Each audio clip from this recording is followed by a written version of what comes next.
Are you sick of using buckets? I know I was. 1 or 2 tanks, no problem, but when you get up to 7, it's time for a change. Welcome to Friday Fish Facts. I'm your host, Ron DeSantis. If you're sick of using buckets, then this is the answer for you.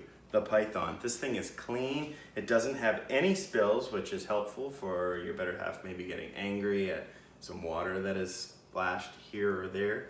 You don't have to worry about that anymore. I'm going to take you step by step through all the steps I do for a water change with the Python water changer. Okay, first things first, you need to remove the aerator. Make sure when you're taking this off that nothing falls down the sink, because there are multiple pieces in here. Next, I'm going to remove the brass from the tee. Next, you need to determine what part of the adapter fits to your faucet. For me, I need to take this gasket part out because it fits on just like that.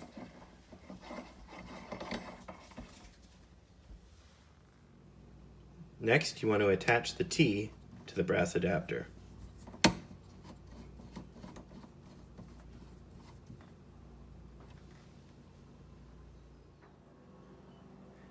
Now I'm going to take my Python hose, I got the end right here, and I'm going to attach it to the tee.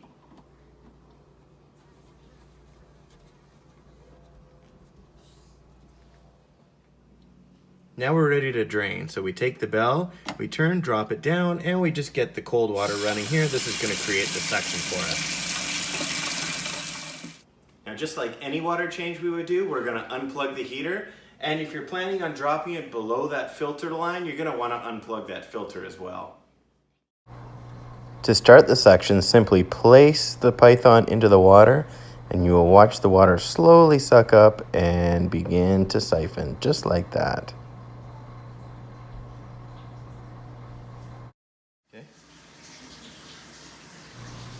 Now you can gravel vac like this and clean up the gravel on the bottom here. You just want to, while you're doing it, you just want to make sure you're not damaging any plants.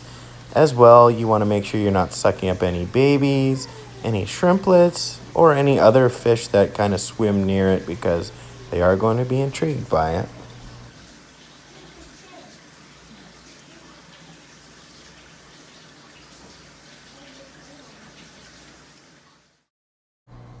Once I finish cleaning all the gravel, I just set the Python like so, making sure the lid is secured on the canopy so it doesn't come out, and it siphons out the rest of the water that I want.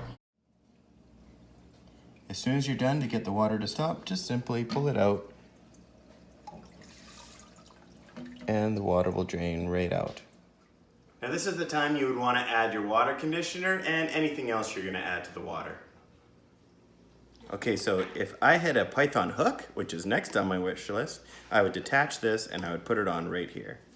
But before I want to add water, I need to take this switch right here and turn it to that position like that.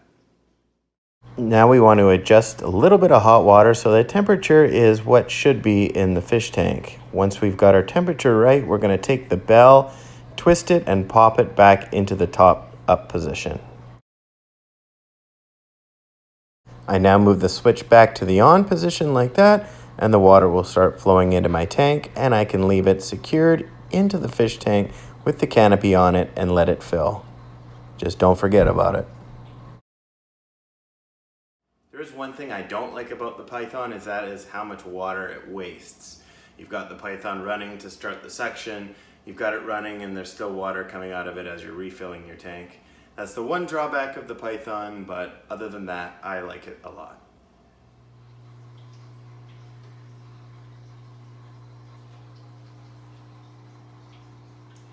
Join me next week for another edition of Friday Fish Facts.